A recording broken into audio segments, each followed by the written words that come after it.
அன்பார்ந்த மாணவ செல்வங்களுக்கு எனது மனங்கனிந்த இரவு மாலை வணக்கத்தை தெரிவித்துக் கொள்கின்றேன். இப்ப நாங்கள் தலைமைந்து புலமை பரிசில் பரீட்சையை எதிர்நோக்கி காத்திருக்கின்றோம்.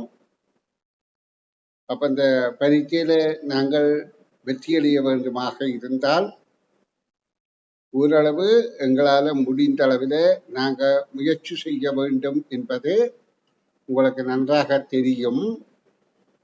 அப்ப அந்த பரீட்சையில நீங்க உங்களால முடிந்த புள்ளிகளை, ஏனென்றால் இதுல வினாத்தாள் 1 நுண்ணறிவு சார்பான விடயங்களும், வினாத்தாள் 2 பாடசாலை பாடப்பரப்பு வினாக்களுமாக இடம்பெற இருக்கின்றது.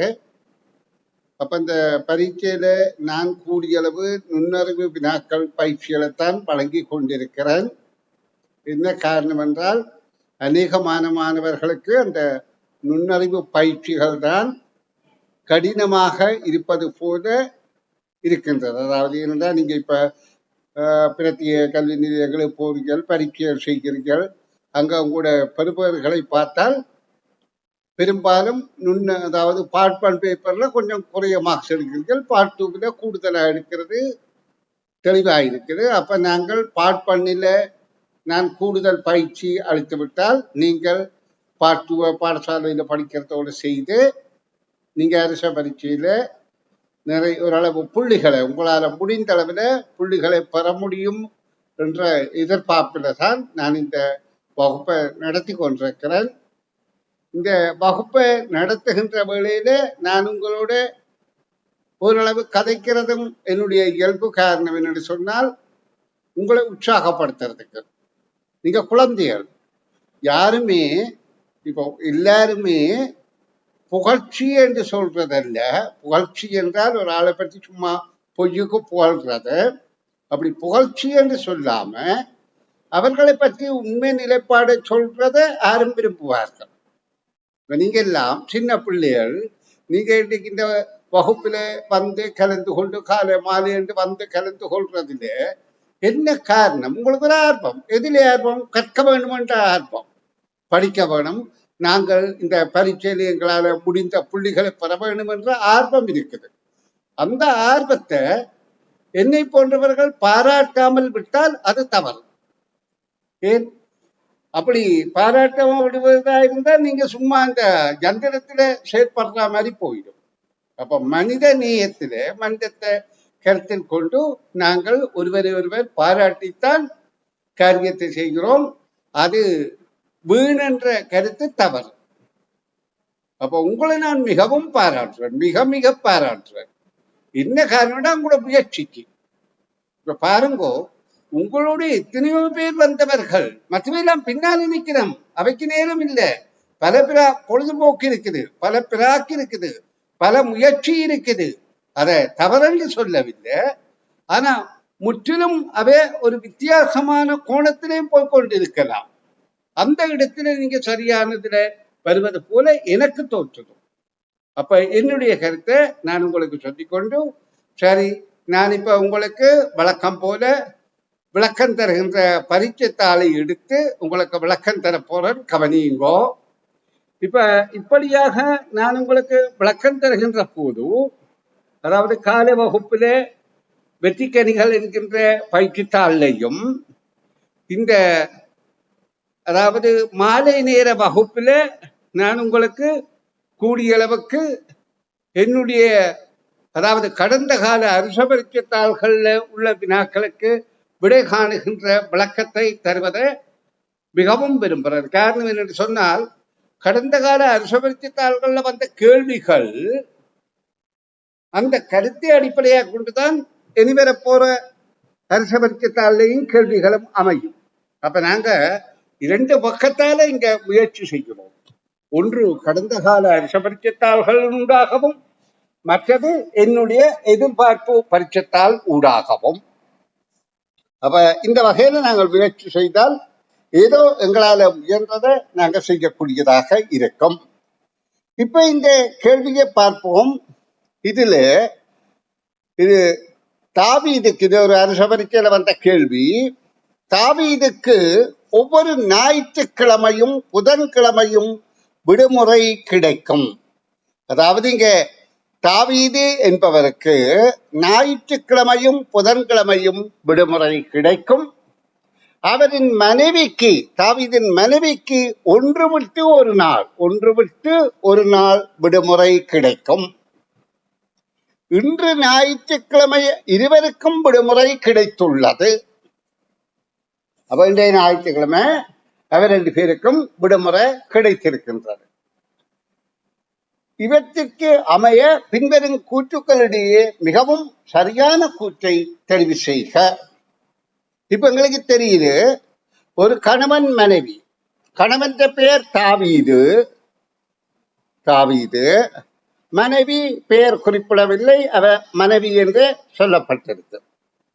இந்த தாவீது என்பதற்கு எப்பப்ப விடுமுறை என்றால், ஞாயிற்றுக்கிழமை ஒரு நாள் விடுமுறை, அடுத்தது புதன்கிழமையில ஒரு நாள் விடுமுறை. இது சனி ஞாயிறு அல்ல. அதாவது ஞாயிறு திங்கள் செவ்வாய் வேலை செய்துட்டு புதன் விடுமுறை கிடைக்கும், வியாழன் வெள்ளி சனி செய்துட்டு ஞாயிறு விடுமுறை கிடைக்கும். இது ஒரு பண்ணையாக ஏதாவது ஒன்றாக இருக்கலாம் என்று நாங்கள் கற்பனை பண்ணுவோம். அதே நிறுவனத்திலே அவற்றை மனைவியும் வேலை செய்கின்றார். அவவுக்கு இன்றைக்கு ஞாயிற்றுக்கிழமை அவர் 2 பேருக்கும் விடுமுறை கிடைத்திருக்கிறாம். அவவுக்கு ஒன்று விட்டு ஒரு நாள் விடுமுறை கிடைக்குமா? அப்ப நாங்க மனைவியின் விடுமுறை நாட்களை குறித்து வைத்துக் கொள்வோம். ஏனென்றால் தாவீதுக்கு ஞாயிறு புதன் இனி அடுத்தது ஞாயிறு வரும், நாங்க ஒரு கிழமைக்குள்ள பாக்குறதுக்காக. அப்ப திங்கட்கிழமை அல்லாமல் மனைவிக்கு திரும்ப கிடைக்க போறது செவ்வாய்க்கிழமை விடுமுறை, புதன்கிழமை அல்லாமல் வியாழக்கிழமை, வெள்ளி அல்லாமல் சனிக்கிழமை, ஞாயிறு அல்லாமல் திரும்ப திங்கட்கிழமை. ஆனா அவருக்கு எப்ப விடுமுறை கிடைக்கும்? இந்த ஞாயிற்றுக்கிழமையும் அவருக்கு விடுமுறை கிடைக்கின்றது, அதாவது தாவீதுக்கு. இப்ப கேள்வி இதுக்கேற்ப இதுல சரியான கூற்றைத்தான் தெரிவு செய்ய சொல்லி இருக்கிறது. இப்ப அடுத்த ஞாயிற்றுக்கிழமை இருவருக்கும் விடுமுறை கிடைக்கும் என்பது பொருந்துமா பொருந்தாதா என்று பார்த்தால், அவருக்கு விடுமுறை கிடைக்கும், மனைவிக்கு விடுமுறை கிடைக்கவில்லை. அப்ப அந்த விடை பொருந்தாது. இன்னும் 8 நாட்களில் என்றால் ஞாயிறோட ஞாயிறு 8 நாள். ஆனா ஞாயிறு தவிர்த்த என்றால் அடுத்த திங்கட்கிழமை இவருக்கு விடுமுறை இல்லை, மனைவிக்கு மட்டும்தான் விடுமுறை. அப்ப அந்த தகவலும் பொருந்தாது. இன்னும் 8 நாட்கள் என்றது ஞாயிறு தவிர்ந்த 8 நாள், ஞாயிறோடு சேர்ந்தா அடுத்த ஞாயிறு 8 நாள். ஆனா இன்னும் 8 நாட்களில் என்றபடியால் இந்த ஞாயிறு தவிர்ந்த 8வது நாள் என்றால் அது திங்கட்கிழமை. அன்றைக்கு அவருடைய மனைவிக்குத்தான் விடுமுறையுடைய அவருக்கு விடுமுறை இல்லை. அப்ப இந்த 2 தகவலும் தவறு என்பது புரிந்தால் 3வது சரியா இருக்கணும். அடுத்த வியாழக்கிழமை தாவீதின் மனைவிக்கு மட்டும் விடுமுறை கிடைக்கும், மிக பொருத்தமாக இருக்கின்றது. இங்க பாருங்க, தாவீதின் மனைவிக்கு மட்டும் அடுத்த வியாழக்கிழமை விடுமுறை கிடைக்கும். அப்ப 3வது விடைதான் இங்க பொருத்தமாக இருக்கின்றது. இந்த கேள்வியில உள்ள கடின போக்கு என்னென்ற பிள்ளைகள் இதை வாசித்து விளங்கி விடையளிக்கிறது. உங்களால அது முடியும் என நான் எதிர்பார்க்கிறேன். நன்று. நான் இப்ப அடுத்த வினாவை உங்களுக்கு விளக்கம் தரப்போறேன். அப்ப நீங்கள் இவ்வகையிலான வினாக்களை பார்வையிடுவதன் மூலம் உங்களுடைய திறமைகளை வளர்த்து கொள்ளுங்கோ. இது அரச பரீட்சை தாள்கள், பழைய தாள்கள்ல நீங்க தேடி பார்த்தால் இப்படி வினாக்களை எல்லாம் சந்திக்கக்கூடியதாக இருக்கும். சரி, அடுத்த கேள்வி. முகம் பார்க்கும் கண்ணாடியில் தோன்றும் விதம் உருவில் காணப்படுகின்றது. முகம் பார்க்கும் கண்ணாடியில் கடிகாரம் தோன்றும் விதம் உருவில் காணப்படுகின்றது. இக்கடிகாரத்தில் உண்மையான நேரம் என்ன என்று கேட்கப்படுது. இது ஒரு முகம் பார்க்கிற கண்ணாடிக்குள்ள, இந்த பாருங்க, இந்த முகம் பார்க்கிற கண்ணாடிக்குள்ளு, இது கண்ணாடியின் பிரேம். இதுக்குள்ள அந்த கண்ணாடிக்கு பார்த்தா இந்த கடிகாரம் இப்படி தெரியுது. இது இலக்கம் எழுதப்படாத புள்ளிகளிடப்பட்ட கடிகாரம். அப்ப இது பிம்ப தோற்றம். இந்த கண்ணாடிக்கு தெரிகிறது பிம்பம். அப்ப இதுந்த உண்மையான தோற்றம் நேராக அதற்கு நேராக எதிராக கடிகாரத்துல இருக்கும். இப்ப கேள்வி என்ன, முகம் பார்க்கும் கண்ணாடியில தெரிகிற இந்த நேரத்தில் உண்மையான நேரம் என்ன? அப்ப எங்களுக்கு தெரியும் கடிகாரத்துல பிம்பம் என்றால் இடம்பலம் மாறி இருக்கும் என்று தெரியும். அப்ப நாங்க இதற்கு ஒரு கடிகார முகத்தை அங்கால கீறிக்கொள்வோமாக இருந்தால், இப்ப பாருங்க, இப்படியாக ஒரு கடிகார முகத்தை கீறுவோமாக இருந்தால், அந்த கடிகாரத்துல முட்களை நாங்கள் கீறுவோமாக இருந்தால், இங்கே நாங்க இடது பக்கம் வலது பக்கம் என்கிறத மாறும் என்று பார்த்திருக்கிறோம். அப்ப இதுல இடது பக்கம் வலது பக்கத்தை நாங்க திசைகளாகவும் கொள்ளலாம். இந்த கடுதாசியில வலது பக்கம் அதாவது 3 மணி, இடது பக்கம் 9 மணி. அப்ப இடம்பலம் மாறுகின்ற போது இந்த மணி கம்பி 9ல இருந்தது 3 நோக்கி மாறும். பாருங்க, இங்க 9ஐ நோக்கி இருக்குது முதல்ல கண்ணாடிக்குல பிம்பத்துல. ஆனா உண்மையானதுல அது 3 போல் காட்சி அளிக்கும், 3ஐ காட்டிக் கொண்டு நிற்கும். மற்றது இங்க நிமிடமுள் 5ஐ காட்டுகின்றது. அதாவது வலது பக்கம் 5ஐ காட்டுகின்றது, அது இடது பக்கம் 11ஐ காட்டும். இது உங்களுக்கு இடம்பல மாறி இருப்பதன் மூலம் தெரிகின்றது. அப்ப இந்த நேரம் என்ன என்று கேட்கப்பட்டால் நீங்கள் இதை ஊகித்து சொல்வீர்கள், இது 3 அல்ல 3 ஆக போகுது என்றதான் கருத்து. அப்ப 2 மணி 55 நிமிடம் என்பது உங்களுக்கு நன்றாக புரிந்திருக்கும்.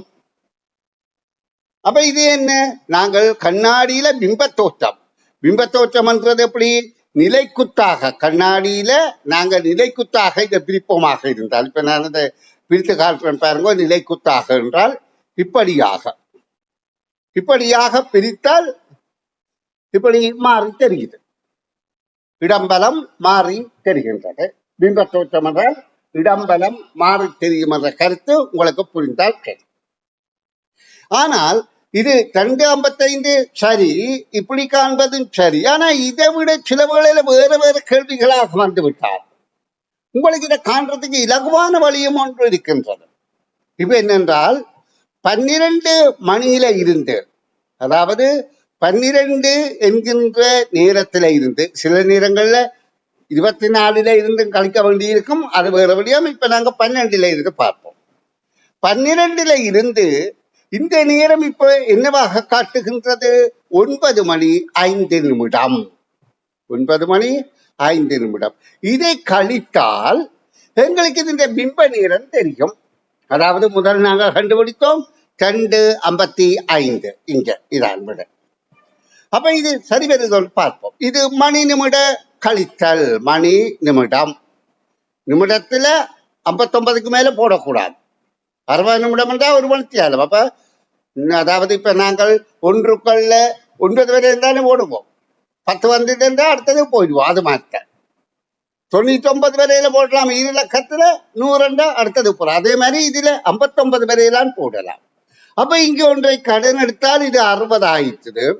60ல 5 போனால் 55. இங்க கடன் கொடுக்கப்படுவழியா இது 11 ஆயிட்டு. 11ல 9 போனா இப்ப 2 55. அப்ப நீங்க இந்த நேரத்தை பகல் 12ல இருந்து கணிக்கிற முறையே தெரிந்து கொள்ளுங்க. சில வேளைகள்ல இந்த கேள்வியில இப்ப 11 மணியாக இருந்தால், இந்த பாருங்க 11 மணி என்கின்றது இருந்தால், அதே எங்களுக்கு 12ல 11ஐ கழித்தால் 1 மணி என்பது காட்டும். ஆனா 11 மணி 10 நிமிடமாக இருந்தால் அங்காலே 50 நிமிடம் காட்டாது. அப்ப அந்த மாதிரியானதுக்கு நாங்க 24 வகுக்கோணும்ன்றதை நீங்க தெரிந்து வைத்தால் சரி. அதெல்லாம் நீங்க இப்ப பயிற்சியில செய்ய வேண்டிய அவசியம் இல்லை. உங்களுக்கு இதற்குட்பட்ட கேள்விகள் தான் கேட்கப்படும். சரி பிள்ளைகள், நான் இனி அடுத்த ஒரு வினாவை விளக்கம் தர போறேன், கவனிப்போம். இதுல உங்களுக்குரிய கேள்விகள்ல உங்களுக்குரிய பயிற்சியில, அதாவது கடந்த கால அரசமர்த்த கேள்விகள் இருந்து தெரித்தெடுத்த கேள்விகள்ல நான் உங்களுக்கு